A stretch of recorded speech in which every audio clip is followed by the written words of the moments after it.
How's everybody doing? Great to be with you on a Thursday night. Let's light up the darkness. And who is with us? Yehuda in South Carolina, Stephen in New Hampshire, Shandora in the Bronx, Ruth in Kentucky, Paula in the great Northwest, I think. And yes, Bella in Florida, Bill in mid-Missouri where it's cold and wet. Laura in Oklahoma. Renee is she brought COVID home from Florida. Oh dear. May you be healed quickly and completely. Sharon in New Jersey. Sandy in Michigan. Sam in Central Virginia. Why does it keep skipping on me? There we go. Ryan in Jacksonville. Melissa in Great Neck. Welcome, everybody. Over there on the YouTube side, Marjorie in Georgia. Aoife in Florida. Tonight's episode of AT Daily, sponsored by our friend and neighbor, Aaron Taxi, in honor of Sal's hard work for Accidental Talmudist and in our local minyan. Thank you, Aaron. May you and all your loved ones be showered in blessings. We say amen. And thank you for enabling us to share more Torah with more people around the world. If you'd like to sponsor an episode of AT Daily, donate.accidentaltalmudist.org. Okay, we are holding, it's page 24 here in Tractate Nazir, the 17th volume of the Talmud. These are the laws of the vow of nazirus, sometimes translated as a nazirite.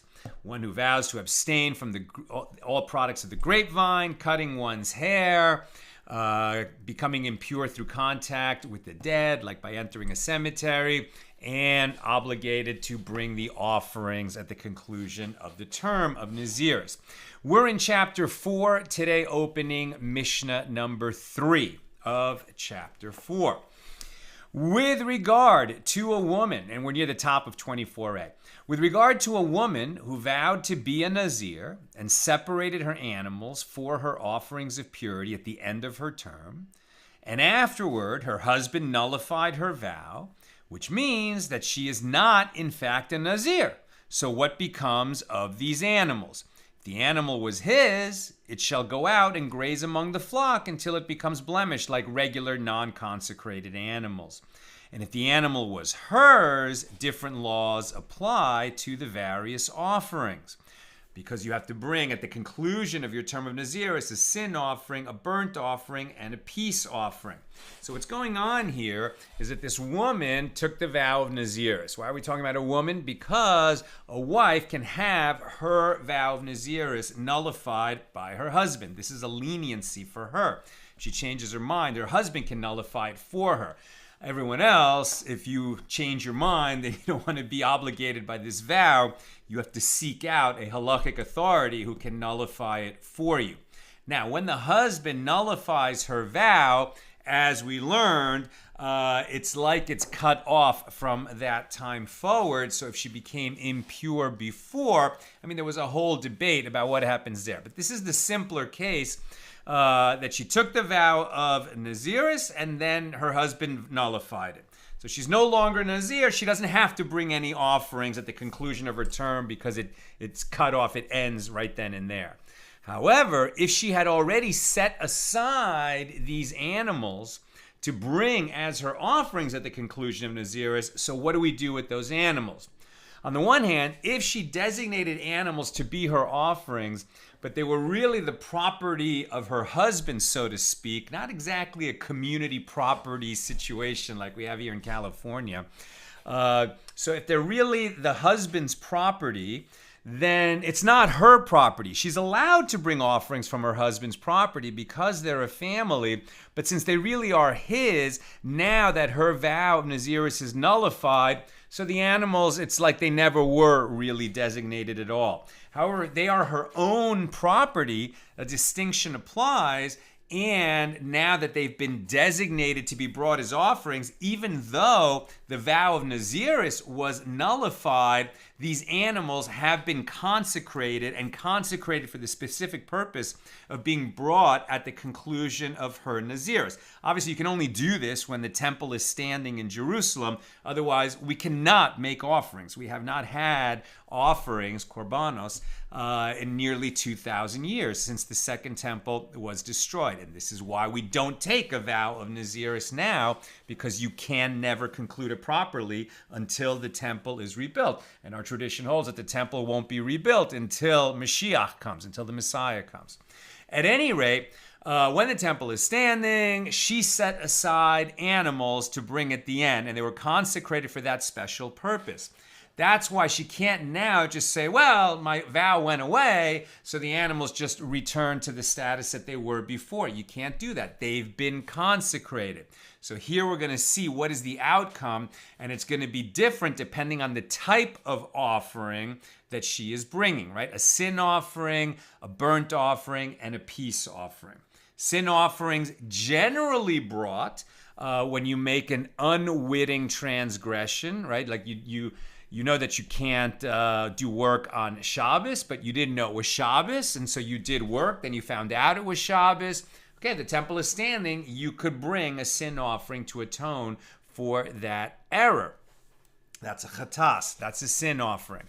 A sin offering is brought on the altar, and a part of it is eaten by the priests. A burnt offering, sometimes also called an elevation offering, is sort of like a gift to God, and it's entirely consumed by the altar.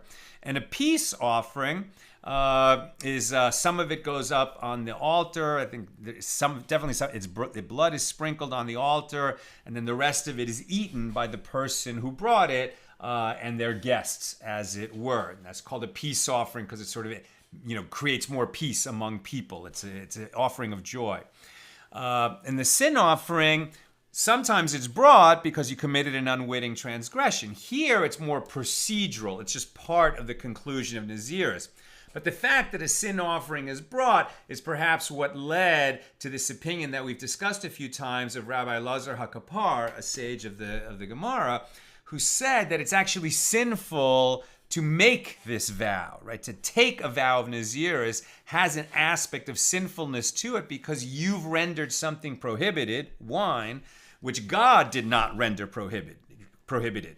God created this mechanism, right? The vow of nazirus is included in the Torah, but at least according to some views, it's very much discouraged to take such a vow because you create a prohibition that didn't apply before, a chance to become, to create transgressions that wouldn't have existed otherwise when you violate your nazirus.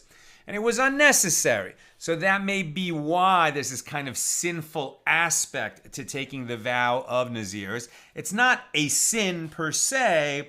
There's a kind of sinful aspect to it, right? We don't call it a sin. It's kind of a sin. Literally, I was discussing this with a Rabbi Mechi Blau, who I learned from my first trip through Daf Yomi. And he's a great expert. I think he's completed Daf Yomi and taught Daf Yomi. This is now 4 or 5 cycles that he's done it. And I was talking with him about this question. He's like, yeah, it's kind of like a sin, but not really. And that's a technical definition from one of the world's foremost experts in the Talmud. So there you go. At any rate, what is going to happen to these animals that she set aside for her conclusion of nazirus to bring as offerings when her vow was then nullified by her husband? So the animal she set, now we're still in the Mishna number 3. The animal that she set aside as a sin offering must be left to die. Now, this is very painful to hear, right? This is a really awful outcome for that animal. I mean, not that being killed, sacrifice on the altar is so great from the animal's point of view, but this is even worse. The animal that she set aside as a sin offering must be left to die by being shut in an enclosed area and deprived of food and water, as will be explained in the Gemara. And the animal separated for a burnt offering, that one is sacrificed on the altar as a burnt offering, as in any case one may bring a voluntary burnt offering. As for the one designated for a peace offering, it is sacrificed as a voluntary peace offering. And this peace offering is distinguished from normal peace offerings, standard peace offerings, in that it is eaten for only one day in accordance with the law of a Nazir's peace offering, despite the fact that standard peace offerings may be eaten for 2 days. But the offering, this peace offering, does not require bread to go along with it, i.e. loaves and wafers, unlike that of a Nazir. Now, if she had unallocated funds, in other words, she had separated money to pay for the offerings that she would bring at the conclusion of her nazirus, but she did not state which coins were designated for which particular offering, then all of the money will be earmarked for communal gift offerings. In other words, the money remains consecrated, but it doesn't have to be turned into animals. It's just donated to the temple, right? So there's certain funds that people who have unspecified consecrated money goes into that fund for the upkeep of the temple, for communal gift offerings, just for the needs of a temple that is kind of that centerpiece of the Jewish nation when the temple is standing. And if she had allocated funds, right, if she had not only separated the money for her gift offerings, but then said, okay, this coin is for the sin offering, this coin is for the for the elevation offering, and this coin is for the peace offering, then what does she do? So she separated the money and designated which offerings, but she had just not gotten around to purchasing those animals. Then the money for the sin offering, similar to, but much better outcome, right? It's not that this animal which is left to die because it can't be used and it can't be offered. If it's money, it's the same idea. It can't be used. That, a sin offering that can no longer be used as a sin offering because circumstances have changed, that's where that animal is left to die. If the money was set aside for that sin offering and the sin offering can no longer be used, that money is not added to the sort of temple treasury, as you might expect. Rather, that money is thrown into the Dead Sea. It can't be used by people because it's consecrated, but it can't be used for the purpose that it was consecrated for because that no longer applies. And so there's no choice but to just throw that money in the sea, into the Dead Sea.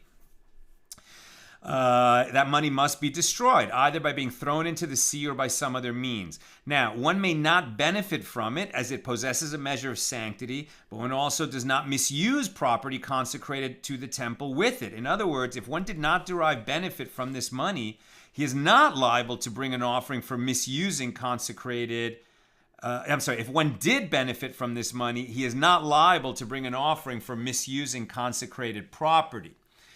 It's like the correct thing to do is to throw it into the Dead Sea, or the correct thing to do, legally speaking, is to take that animal designated for a sin offering that can no longer be used that way, and you leave it to die in this appalling, seemingly cruel way. But it might be that there's a, kind of exit, as it were, like a loophole. But if you did that, if you didn't kill the animal in that way, if you just released it, you might have done something technically wrong, but it's not going to be super wrong. You know what I mean? Sometimes these things sound crueler than they are in practice. Okay, and as for the money for the burnt offering, a burnt offering is brought with those coins, and one who benefits from it is liable for misuse of consecrated property, as it is sacred, since it can be used toward the purchase of a gift offering. So similarly, with regard to money for a peace offering is bought with those coins, and it is eaten for one day and does not require bread.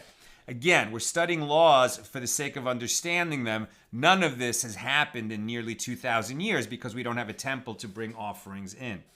That's the Mishnah. Here's the Gemara. The Gemara inquires, who is the Tana, the rabbi of the Mishnaic period, who taught that a husband is not indebted to his wife, meaning he is not required to provide her with her obligatory offerings? It is evident that the Tana of the Mishnah maintains that this is the case, as he rules that when the husband nullified her vow, if she had been planning on using her husband's animals, even if she designated those animals, now that the vow is nullified, those animals just go back to the herd. It's as if they never were consecrated.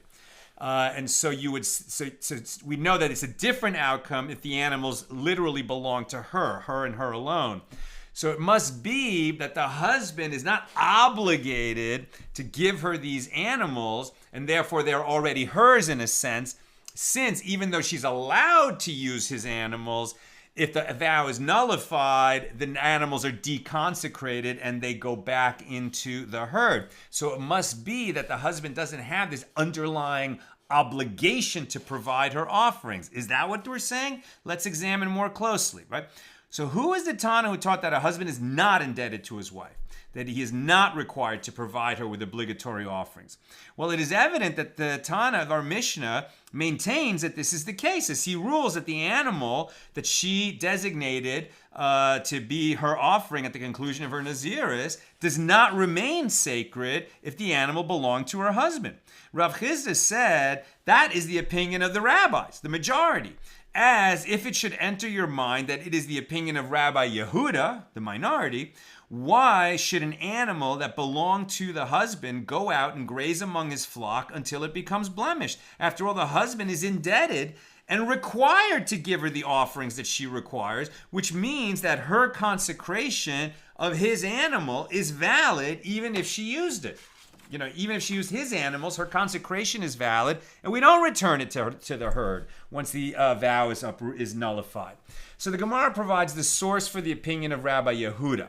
Rabbi Yehuda says, as it is taught in a baraisa that Rabbi Yehuda says, a person brings the offering of a rich man on behalf of his wife, meaning, if a wife is obligated to bring an offering that is a variable offering depending on whether she is wealthy or poor, for example, the offering of a childbearing woman, then right after women have children, they have to bring certain offerings, including, by the way, a sin offering. And that's where you see that when there's a procedural sin offering, like a Nazir brings at the conclusion of nazirus, we don't say, Rabbi Elazar HaKapar says it's sinful to become a Nazir, possibly because she brings a sin offering at the end.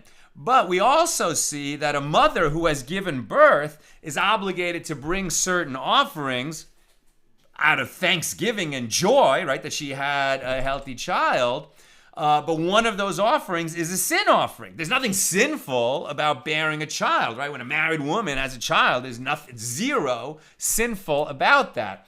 And elsewhere in the Talmud, it says, well, the reason she brings a sin offering is that, in the midst of her labor, she probably thinks to herself, I'm never doing this again, which would, go against the mandate that we should be fruitful and multiply.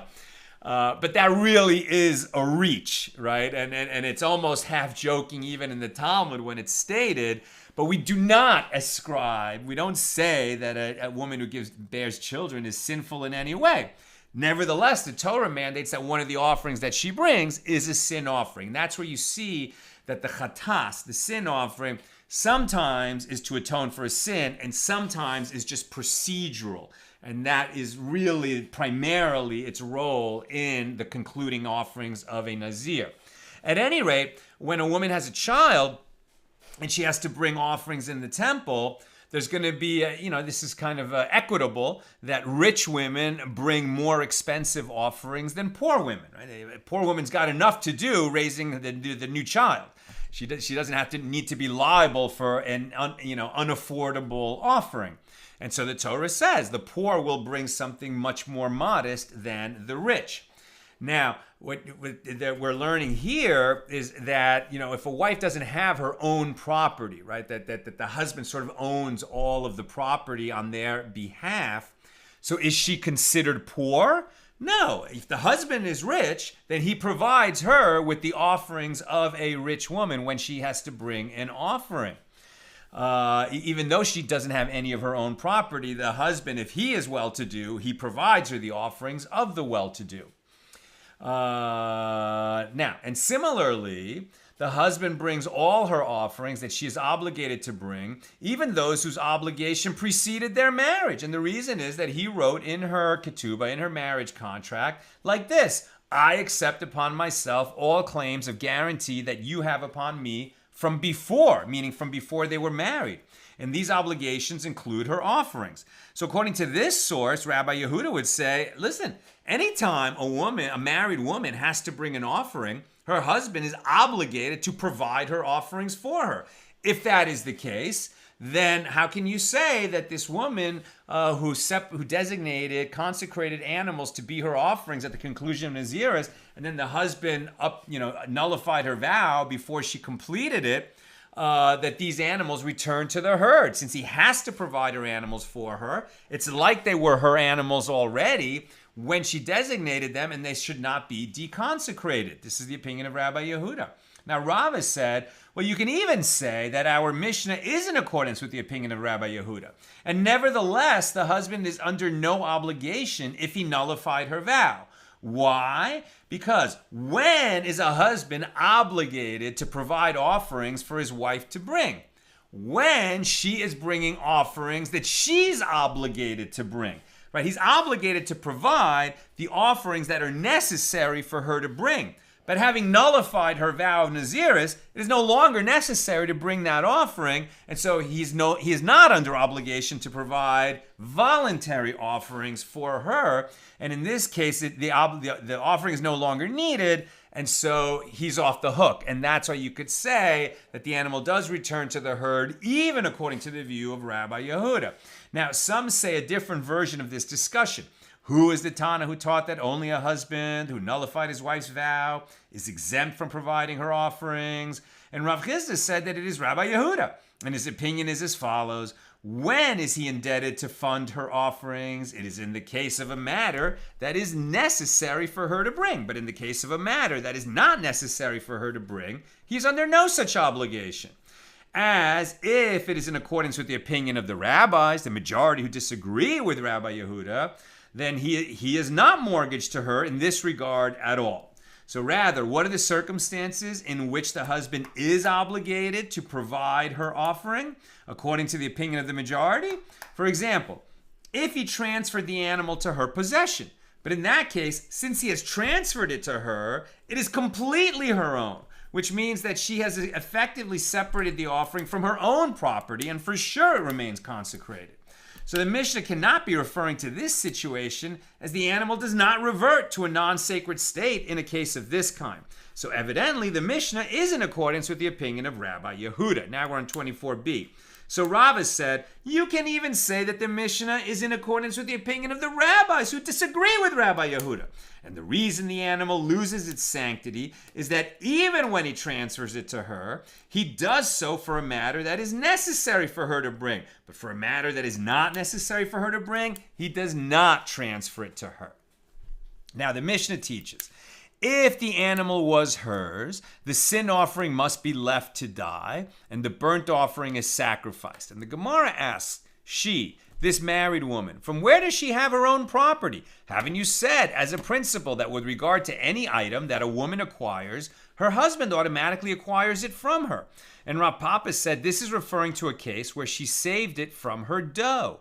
In other words, she was able to buy the animal with the money that she saved by eating less, right? A husband is obligated to provide his wife with everything that she needs, and he gives her, let's say the money that she needs for that purpose. If she uses less than what he gives her and puts it aside sort of in her own private savings account, well, then it's fully hers. And if she designated an animal or money for an offering from that account, it's fully hers, and therefore, even when her vow nazirus is nullified, the animal or the money remains consecrated because it came from her private fund, as it were. And if you wish, say instead that another person transferred the property to her, and he said to her that he is giving her this property on the condition that her husband has no rights in it. In that case, the wife is the exclusive owner of the property, and if she consecrated it or designated animals for an offering out of it, they remain sacred, consecrated, even if the husband nullified her vow of nazirus. The Mishnah taught that the burnt offering, right? 3 offerings, sin, burnt, and peace. The burnt offering is sacrificed as a burnt offering, and the peace offering is sacrificed as a peace offering. Meaning if she designated those animals to be those offerings, whereas the sin offering can no longer be used because it's inapplicable, a burnt offering can always be given, can always go up on the altar. It's a gift to God. Even if the purpose of the gift changes, it can always be given to God. And a peace offering can always be brought on the altar and then enjoyed by the one who brings it. So the burnt offering remains a burnt offering and is offered, and the peace offering remains a peace offering and is offered. Now Shmuel said to Ava bar Ichi, "You shall not sit on your feet unless you say and explain to me this matter taught in a baraisa. And these are the 4 rams of the Nazir's offering that do not require bread to be brought with them, in contrast to the usual practice. His, hers, the one brought after death, and the one brought after the Nazir has gained atonement by means of a different offering." In other words, when a normal Nazir completes his term, has to bring offerings. One of them is the peace offering. The peace offering is normally accompanied by loaves and wafers. We've actually looked at that in the past. It's a certain number and a certain types of bread that are brought along with a peace offering. When the situation changes, like the vow is nullified or the Nazir dies before concluding the nazirus, and these animals have been set aside, then what happens? And we're seeing the peace offering is still brought as a peace offering, but it's not going to be offered with that accompanying bread, right? And what are those 4 situations where the bread is not brought along with it? The Gemara clarifies this statement of the 4 situations. Number 1, hers. This is that which we just said, the offering of a woman who separated an animal of her own before her husband proceeded to nullify her vow. Number 2, his. And this is as we will learn in a Mishna on page 28b, a man can vow that his son become a Nazir. In other words, he can apply a vow of nazirus to his minor son. Now, we've learned over and over again that you can't take a vow on behalf of someone else, right? You can't obligate someone in a vow that they didn't make themselves. Now we're seeing, well, a man can do this to his son. But can he? Can he indeed? Not quite.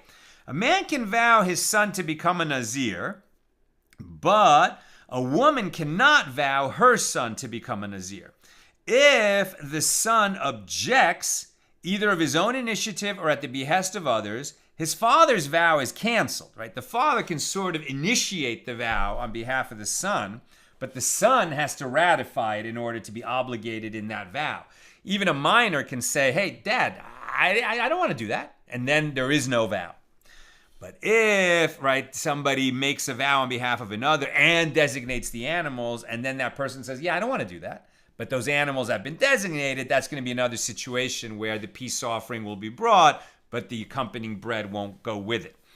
Right? So if the son objects either of his own initiative or even at the behest of others, his father's vow is canceled. Consequently, if the boy shaved his hair during the period of nazirus, thereby demonstrating his desire not to be a Nazir, or if relatives shaved him, or even if the minor performed no action at all, but simply said, "No, I don't want to do this," if he objected, or if his relatives made him object. In all these cases, the Nazirus is canceled. So in that case, if he had unallocated funds which had been consecrated for the child's offerings but not designated for any particular offering, all the money will be earmarked for communal gift offerings. If they had allocated funds designated for particular offerings, well, the money for the sin offering, thrown in the Dead Sea. The money for the burnt offering is brought as a burnt offering, and one who benefits from it is liable for misuse of consecrated property. And the money for a peace offering is brought as a peace offering, and it is eaten for 1 day and does not require bread, as opposed to the normal peace offering that's eaten for 2 days and does require bread. Now, with regard to a ram that is after its owner's death, from where do we derive that this offering requires no bread? As it is taught in a Mishna, in Tractate Meila, 18a, with regard to one who separates money for his nazirus without specifying an offering, he may not derive benefit from them. But one who benefits from it is not liable for misuse of consecrated property. Why is he not liable to bring an offering for misuse of consecrated property? It's because the money is fit to bring peace offerings with all of it, and no misuse is affected by deriving benefit from a peace offering until after its blood has been sprinkled. And the Mishnah continues, if one who set them aside the money died, and he had unallocated funds, they are all allocated for communal gift offerings. If he left allocated funds with regard to the money for a sin offering, basically the case is somebody was a Nazir, designated money or actual animals for the offerings at the conclusion of Nazirus, and then he died before he concluded the term of Nazirus. What happens to his offerings? Peace offerings are brought as peace offerings. Burnt offerings are brought as burnt offerings. But the peace offerings without bread, and a sin offering, if it's an animal left to die, if it's money thrown in the Dead Sea. I'm almost done. So if you have questions or comments, please get them in. As for the ram that is after atonement, whose owner has used a different offering to achieve atonement, right? So this is somebody who designated animals for the conclusion of Nazirus, and then maybe he forgot that he designated animals, and then he bought other animals and brought them as offerings in the temple, and concluded his Nazirus by properly bringing those offerings. But these animals that he had already designated to be those offerings, what about those? Same situation. It's like the guy died before he brought the offering, so the woman's vow was nullified. Sin offering, set aside, can't be used. Burnt offering, used as a burnt offering. Peace offering, brought as a peace offering, but without bread, and eaten for one day rather than two. Right? As for the ram that is after atonement, whose owner has used a different offering to achieve atonement, the law that this offering does not require bread is not taught explicitly. Rather, it is based on logical reasoning. What is the reason that no bread is brought in the case of a ram that is sacrificed after the death of its owner? It is that this offering is not fit for atonement, as no atonement is granted to the dead through offerings. And with regard to a ram that is sacrificed after atonement, meaning the person used a different animal and already completed his atonement, and this ram is now left over, it too is no longer fit for atonement, as the owner has already gained atonement by means of a different animal. And what do we do with it? It's going to be the same outcome as before. So the Gemara asks, and is there nothing else? Are there no other instances of a peace offering of a Nazir that does not require bread, apart from these four cases we just mentioned? But isn't there also this law? And with regard to all the other peace offerings of a Nazir that were slaughtered not in accordance with their mitzvah. For example, if the ram was not of the proper age. Right? So it's a kosher animal, slaughtered in a proper manner, but it doesn't fulfill all the requirements of the peace offering of a Nazir. In other words, the Torah says that the peace offering of the Nazir has to be a ram in its, first or second year or third year, whatever the age that it specifies. So if you bring a ram that's the wrong age, it can't be used as the peace offering of a Nazir, but it can still be used as a peace offering. So, and when you do that, you bring it as a peace offering and without the bread, since it's not functioning in that procedural way. So isn't that a fifth case that our Mishnah should have mentioned? But isn't that, so the ram that was brought there was the wrong age, not according to its commandment. And these offerings are eaten for one day like other peace offerings of a Nazir, and they require neither bread nor the foreleg, unlike the peace offering of a Nazir. So this is a fifth example of a Nazir's peace offering that does not require bread.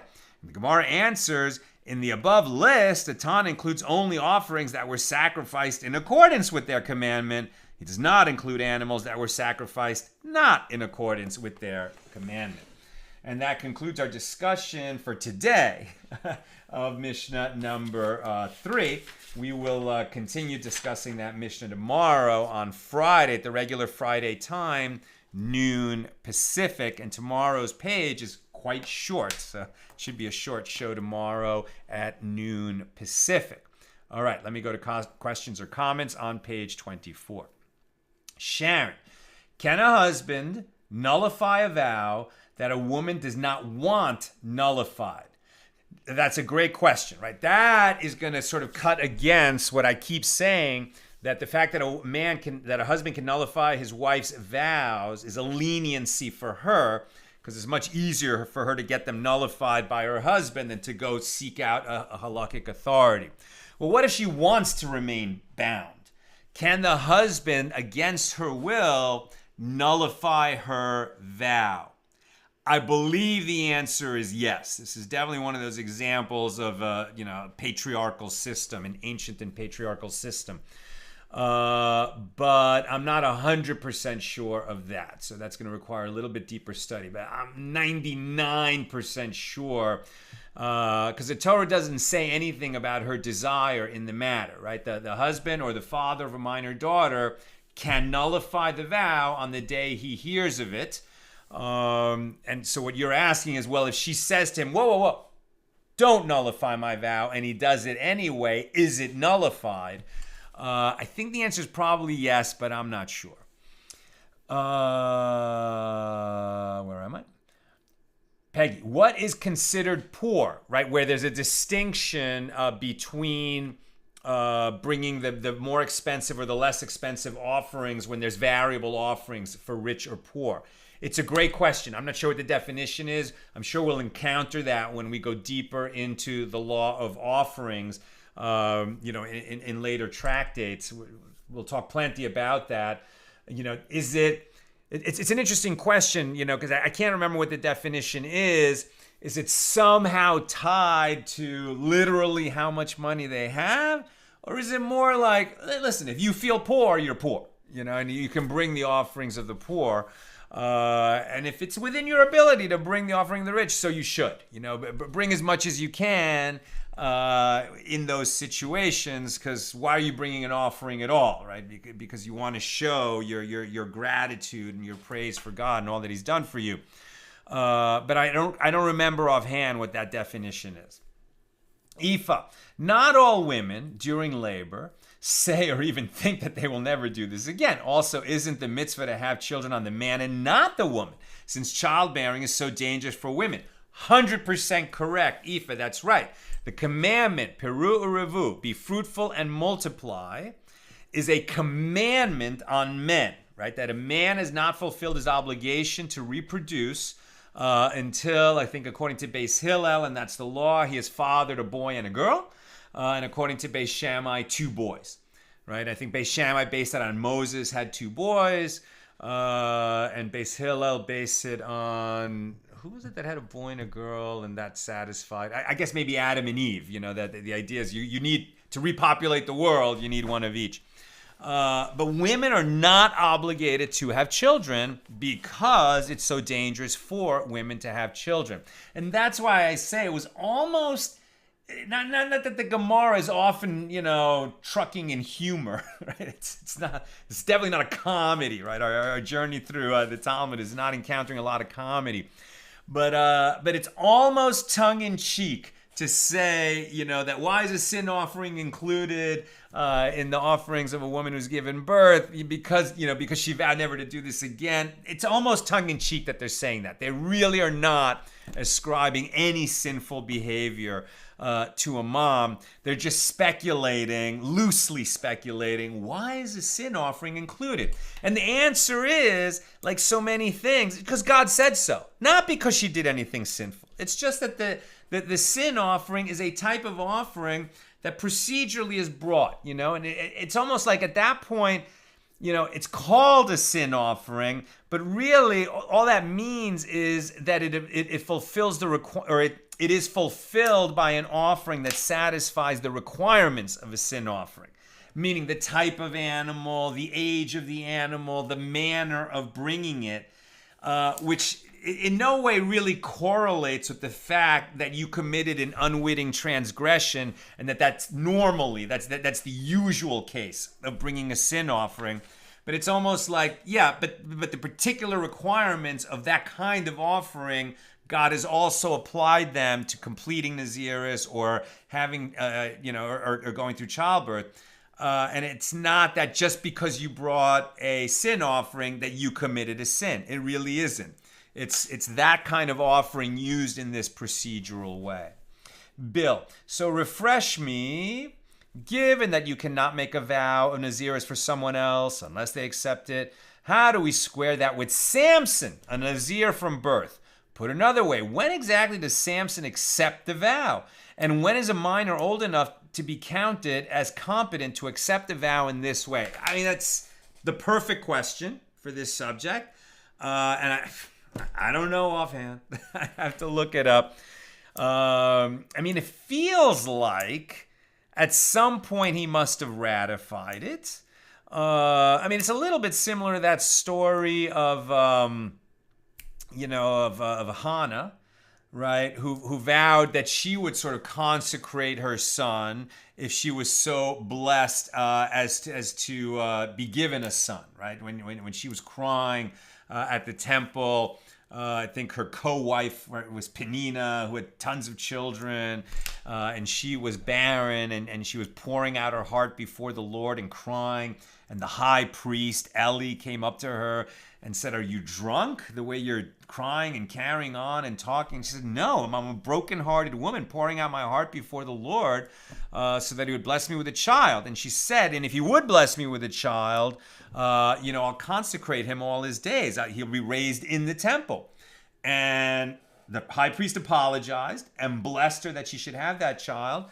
And then she became pregnant. And who was her son? Shmuel, right? The great prophet Samuel, who ended up, consecrating the first two kings of Israel, Saul and then David, right? So, he never had a choice in the matter.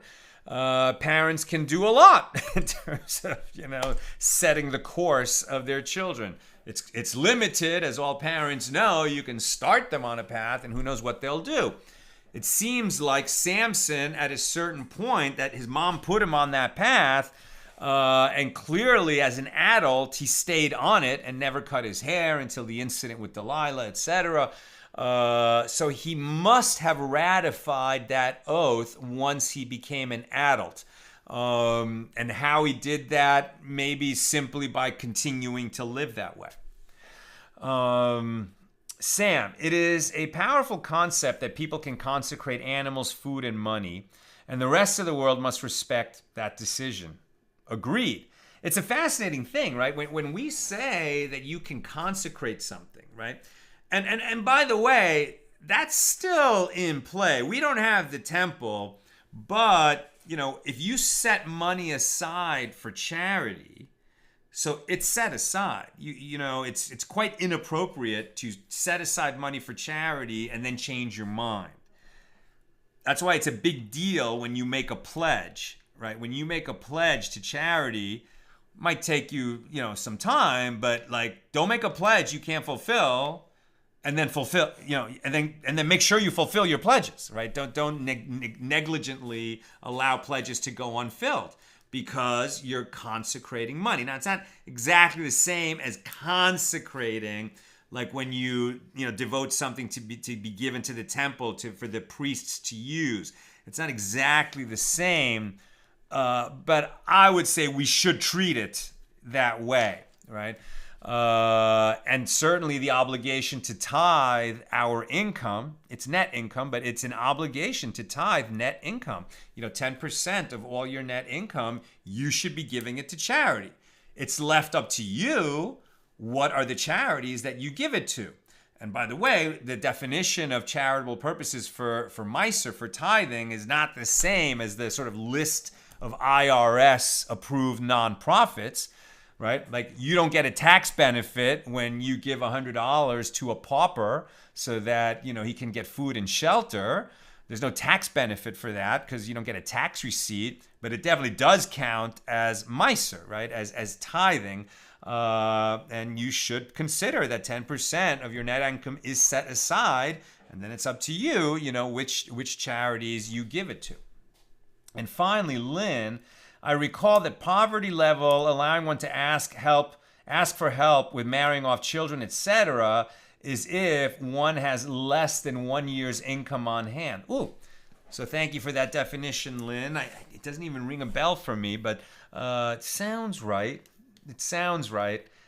I guarantee that when we get to that definition of poverty, And this is a different definition, by the way, than the poor man's offering. You're talking about who is entitled to sort of communal support, right? Support from the community, from the charity fund of the community.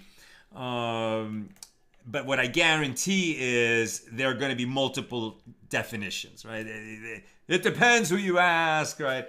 At the end, hopefully there's going to be a halakhic ruling, like what is the outcome. But for sure, it won't be so simple as who is considered poor and who is not. It's going to be a nuanced type of definition. I do remember that.